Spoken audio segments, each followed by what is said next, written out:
Hello दोस्तों, नमस्कार। आप लोग का एक बार फिर से स्वागत है यूवी स्मार्ट क्लासेस में। आप लोग का हार्दिक स्वागत है। जैसा कि आप लोग सर थंबनेल में देख चुके हैं कि आज का जो हमारा टॉपिक होने वाला भारतीय संविधान का भाग। और भाग क्या होता है, भाग कितने होते हैं, एक एक करके हम लोग सारे भागों को पढ़ेंगे और जानेंगे और समझेंगे। और आपको मैं विश्वास दिलाता हूँ कि आपको इसी क्लास में सारे भाग याद हो जाएंगे। चलिए शुरू करते हैं संविधान के भाग। आज जैसा कि आप लोग देख रहे हैं थंबनेल में भी, आज हमारा जो टॉपिक है संविधान का भाग होने वाला है। तो देखिए, संविधान का जो भाग है, कहीं ना कहीं आपको देखो 22 भाग है। कहीं कहीं आपको 25 भी देखने को मिलता है। 25 देखने को इसलिए मिलता है क्योंकि जैसे अभी हम लोग पढ़ेंगे आगे, जैसे 4 का का हो गया, उसके बाद आपका देखो 9 का हो गया, खा हो गया। तो इन सबको लेके जो होता है ना, वह संविधान भाग 25 हो जाता है। मूलतः का देखा जाए तो भाग 22 ही है। क्लियर है यहाँ तक? चलिए अब बात करते हैं संविधान के पहले भाग की। पहला भाग क्या कहता है, आप चाहे पहला भाग ले लीजिए, चाहे पहला अनुच्छेद ले लीजिए, चाहे आप पहली अनुसूची ले लें, सब में पहला यही मेंशन है, संघ और राज्य क्षेत्र। क्लियर? देखिए हम लोग थोड़ा अगर पढ़ें तो इसको थोड़ा कैटेगरी वाइज पढ़े तो अच्छा है, क्योंकि इस टाइप थोड़ा जल्दी याद होता है। तो जैसे भाग 1 है, भाग में क्या एक है, संघ और राज्य क्षेत्र। संघ, देखिए आप संविधान जब भी पढ़ेंगे आपको वहां पर केंद्र का शब्द नहीं देखने को मिलेगा, वहां पर आपको संघ का ही शब्द देखने को मिलेगा। संघ अर्थात केंद्र, उसके राज्य क्षेत्र क्या क्या है। क्लियर? यहाँ तक क्लियर है? उसके बाद देखिए आर्टिकल भी यहाँ पर, अनुच्छेद मैं आपको मेंशन कर दूं, यहाँ पर भाग लिखा गया है, वहां पर विषय लिखा गया है और एक अनुच्छेद है। कौन कौन सा अनुच्छेद मेंशन है। क्लियर? देखिए बात करते हैं पहला भाग, संघ और राज्य क्षेत्र। यह आपका 1 से लेके 4 तक अनुच्छेद में आपको मेंशन किया गया है। बात करते हैं दूसरा भाग है, वह नागरिकता संबंधित से भाग, और इसका अनुच्छेद जो है 5 से 11 है। नागरिकता, जैसे आप किस देश में रहते हैं तो भाई नागरिकता तो कैसे मिलेगी, आपकी नागरिकता कैसे छीन जाएगी, तो इस संबंधित जो प्रावधान किए गए हैं ये आपके भाग 2 में है। यहाँ तक क्लियर है? देखिए अब बात करते हैं तीसरे में क्या है, आपका मौलिक अधिकार, जिसे भारत का मैग्ना कार्टा भी कहा जाता है। अब मौलिक अधिकार क्या है, जो हम लोग को राज्य के विरुद्ध दिया गया है। अब इसमें वर्तमान में 6 है, जब संविधान लागू हुआ था तो 7 थे। एक आपका संपत्ति का अधिकार, जो कि 44वें संविधान संशोधन 1978 में इसको मौलिक अधिकार से निकाल के विधि कानून में डाल दिया गया है। और यह हम पढ़ेंगे मौलिक अधिकार 12 से 35 तक आपका मौलिक अधिकार है। क्लियर? अब बात करते हैं चौथा जो आपका है नीति निर्देशक तत्व, यह 36 से 51 है। इसमें निर्देश दिए गए हैं कि राज्य को कैसा काम करना चाहिए, कैसा नहीं करना चाहिए, ये सब निर्देश दिए गए हैं राज्य को। हालांकि यह न्यायालय में आप इसको लेकर चुनौती नहीं दे सकते, क्योंकि यह उनके ऊपर है, वह चाहे इसे लागू करे चाहे ना लागू करे। यह नीति निर्देशक तत्व है भाग 4। और भाग ये जो आपका है भाग 4 काम है, मौलिक कर्तव्य है। मौलिक कर्तव्य देखिए 51 काम है। कहीं ना कहीं यह आपको, जैसे आपको फंडामेंटल राइट दिए गए हैं, आपको मौलिक अधिकार, वैसे आपको कुछ आपका भी कर्तव्य बनता है। जैसे आप सरकार की सेवाओं को, सरकारी जो चीज़ें हैं जैसे ट्रेन हो गई, बस हो गई, इन सब की आप सुरक्षा रखिए। कहीं ना कहीं जिनके आप पढ़ेंगे, जब हम जब आगे आपको जब पढ़ाएंगे मौलिक कर्तव्य, उसमें 11 इसमें जो मौलिक कर्तव्य है हम बारीक बारीक सारा अध्ययन करने वाले हैं। क्लियर? यहाँ तो हो गया एक, चारों यहाँ तक हम एक साथ पढ़ेंगे, संघ और राज्य क्षेत्र, नागरिकता, मौलिक अधिकार और नीति निर्देशक तत्व, और ये आपका 4 काम है मौलिक कर्तव्य।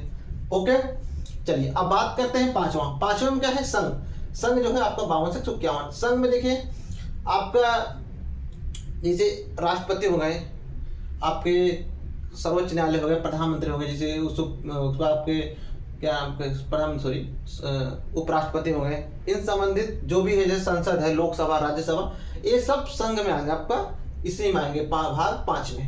और 6 में संघ के बाद आपको पता है केंद्र बाद राज्य आता है। राज्य में जैसे जो विधानमंडल, विधानसभा, विधान परिषद, उसके बाद आपका राज्यपाल की जो विधायी शक्ति, ये सब आपका इसमें भाग 6 में आता है।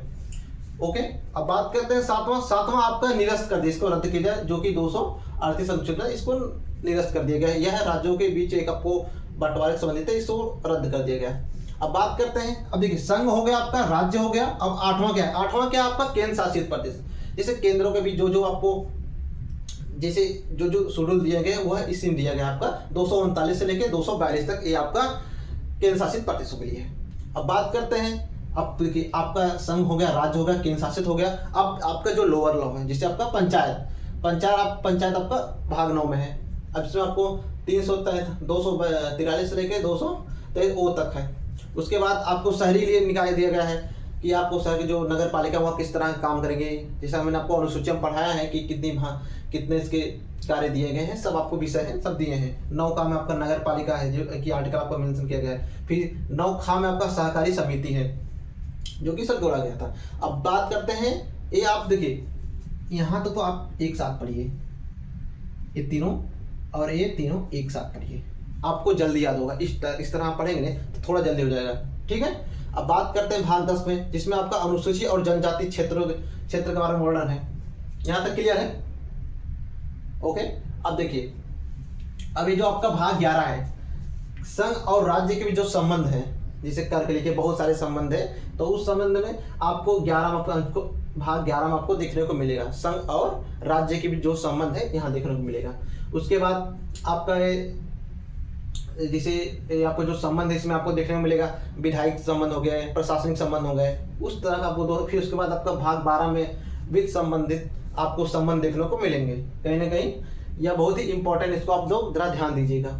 बात करते हैं 13, अनुच्छेद 13 में क्या कहता है? राज्य क्षेत्र के भीतर व्यापार और वाणिज्य के समागम के लिए है। भाग 14 में संघ और राज्यों के बीच अधीन सेवाएं। जैसे भाग जो 14, जैसे आप यूपीएससी जो आपका यूपीएससी हो गया, जैसे यूपीपीसीएस, ये सब जो सेवाएं हैं, जो से अधीन सेवाएं हैं, आईपीएस हो गए, तो कहीं ना कहीं वो जो मेंशन है इसी में किया गया है, जो उसका अनुच्छेद आपका 308 से लेके 323 तक मेंशन किया गया है। बात करते हैं 14 का में आपका अधिकरण है।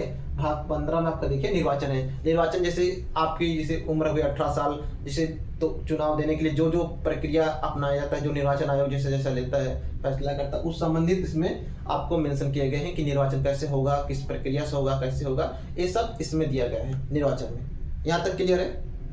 ओके। देखिए, फिर आप देखिए, जब आप भाग 16 पढ़ेंगे, कुछ वर्गों के लिए विशेष प्रावधान किया गया है। फिर उसके बाद 17 में आपका राजभाषा है। राजभाषा जिसे हमारी आपका हिंदी हो गया, जैसे राजभाषा के उस समय भाषाओं के लेके इसमें संबंध जो है इसमें दिए गए हैं। और उसके बाद 18 भाग 18 में हम लोग पढ़ेंगे आपातोपवन। आपातोपवन जैसे आपको पता है 3 तरह का आपातोपवन, जैसे 352 हो गया, 356 राष्ट्रपति जब लगाते हैं, 352, 356, 360। ये जब 352 आपका राष्ट्रीय आपातकाल लगता है, 356 में आपका राष्ट्रपति शासन लगता है, और 360 में आपका वित्त संबंधित आपातकाल लगता है। कहीं ना कहीं ये आपको बहुत ही इंपॉर्टेंट, इसको आप लोग विशेष रूप से ध्यान देना। आपका 19 में प्रकरण है, 20 में आपका संविधान संशोधन है।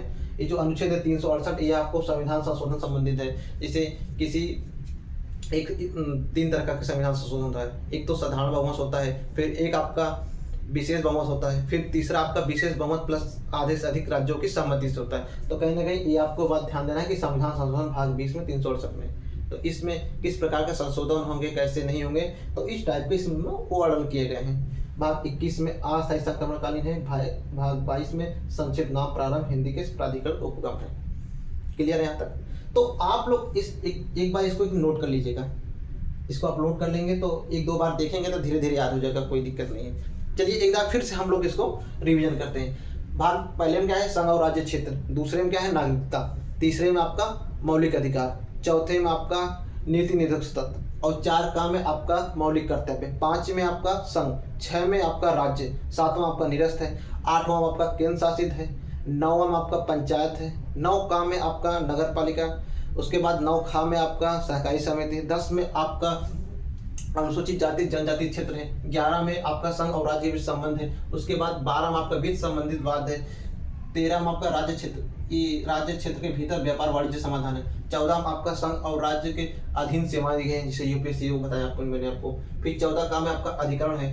15 में आपका निर्वाचन है। 16 में आपका कुछ वर्गों के लिए विशेष प्रावधान है। 17 में आपका राजभाषा है। 18 में आपका आपातोपवन है।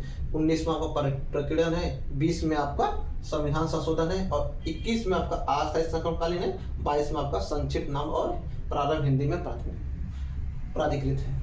यहाँ तक क्लियर है? देखिए, ये आज हमारा 22वां भाग है। आगे चल के हम लोग एक एक भाग को बहुत ही आराम से डिस्कस करेंगे।